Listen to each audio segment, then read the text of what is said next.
Bismillahirrahmanirrahim. Assalamualaikum warahmatullahi wabarakatuh. Masih bersama karduk.com. Pada video kali ini kami akan menyampaikan kabar terbaru sekaligus kabar gembira bagi para tenaga honorer yang telah gagal dalam mengikuti seleksi P3K tahun anggaran 2024 tahap 1, yaitu jangan khawatir, Kemenpan RB pastikan tenaga honorer yang gagal lolos P3K tahap 1 tetap akan mendapatkan SK, ASN, dan NI P3K, tapi gajinya hanya ini. Untuk mengetahui lebih detailnya silahkan simak video ini sampai selesai. Tapi sebelum kami lanjutkan, bagi rekan-rekan yang baru menemukan channel ini, tekan like dan subscribe-nya, dan juga tekan lonceng notifikasinya supaya nanti bisa mengetahui informasi terbaru terkait dengan seleksi P3K dan pengangkatan tenaga honorer menjadi ASN P3K tahun anggaran 2024. Sekarang mari kita simak dan cermati pernyataan dari Kemenpan RB berikut ini supaya nanti tidak gagal paham.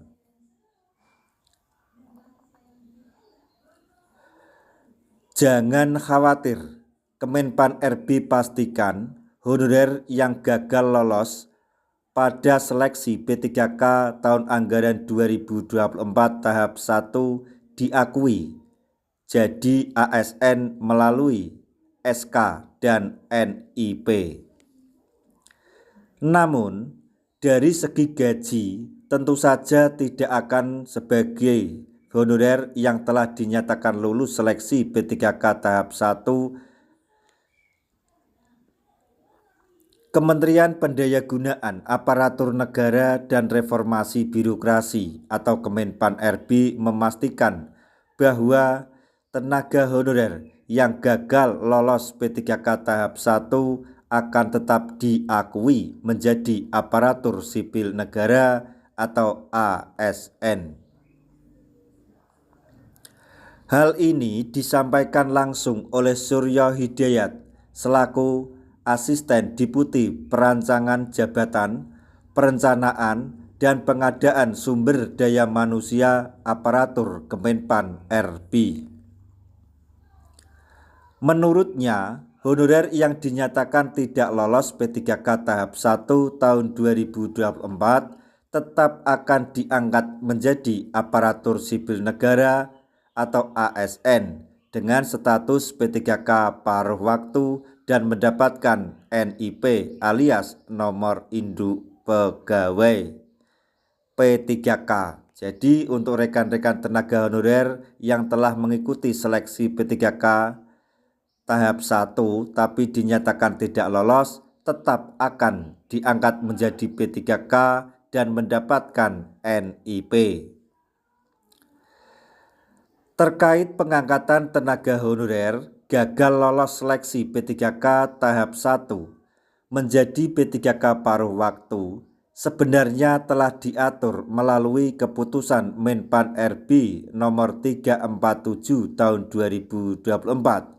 Jadi untuk pengangkatan tenaga honorer yang lolos, maksudnya yang tidak lolos di tahap 1 diangkat menjadi P3K paruh waktu itu sudah diputuskan oleh Menpan RB atau Kemenpan RB nomor 347 tahun 2024. Khususnya pada poin ke-33 yang menyatakan bahwa tenaga honorer akan dipertimbangkan menjadi P3K paruh waktu bagi mereka yang telah mengikuti seleksi tahapan, maksudnya mengikuti seluruh tahapan seleksi P3K tetapi tidak bisa mengisi lowongan formasi yang dibuka atau belum mendapatkan penempatan. Jadi para tenaga honorer yang dinyatakan gagal lolos P3K tahap 1 akan tetap diakui sebagai atau menjadi ASN melalui surat keputusan atau SK dan mendapatkan NIP atau NI P3K. Kendati demikian, meskipun telah ada jaminan diangkat menjadi ASN dengan status P3K paruh waktu, tetapi Suryo Hidayat mengatakan bahwa sebetulnya para tenaga honorer ini hanya berganti baju saja. Para tenaga honorer yang lolos, maksudnya yang gagal lolos P3K tahap 1 ini akan diakui menjadi ASN tetapi merasa honorer. Maksudnya di sini diangkat jadi ASN P3K tapi terasa honorer. Bedanya mereka diakui secara legal dengan penerimaan atau pemberian SK dan NIP. Namun dari segi gaji menurutnya tidak akan jauh berbeda dengan gaji sebelumnya yang tidak diberikan oleh instansi semasa bekerja sebagai honorer. Suryo Hidayat mengatakan bahwa honorer yang diangkat P3K paruh waktu akan tetap bekerja sesuai dengan tugas yang saat ini dilakukan. Untuk gaji yang diterima biasanya tergantung dari kebijakan instansi tempat mereka bekerja, yang mana nominalnya bervariasi. Untuk saat ini masih banyak tenaga honorer yang menerima gaji sebesar Rp200.000 hingga Rp300.000 yang mana tidak sebanding dengan pekerjaan mereka.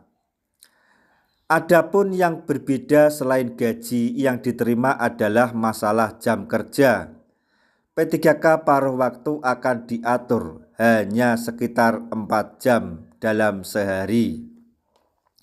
Sebagai tambahan informasi mengenai gaji P3K paruh waktu, nanti di setiap masing-masing instansi atau daerah itu berbeda. Misal, tenaga honorer tersebut sebelumnya mendapatkan gaji Rp300.000. Akan tetapi, instansi daerah tempatnya bekerja dalam hal keuangan telah mampu untuk memberi tambahan atau kenaikan gaji, maka akan diberikan gaji tambahan sebagai P3K paruh waktu. Akan tetapi jika daerah tempatnya bekerja dalam hal keuangan tidak mampu untuk menaikkan gaji, maka minimal akan tetap atau sama seperti bayaran atau gaji yang didapatkan saat ini. Nah, itulah tadi informasi yang dapat kami sampaikan, informasi terbaru atau sekaligus kabar gembira untuk para tenaga honorer yang dinyatakan gagal lolos dalam seleksi P3K tahap 1. Semoga informasi ini dapat bermanfaat bagi rekan-rekan tenaga honorer semuanya. Di akhir video kami mengucapkan banyak terima kasih. Wassalamualaikum warahmatullahi wabarakatuh.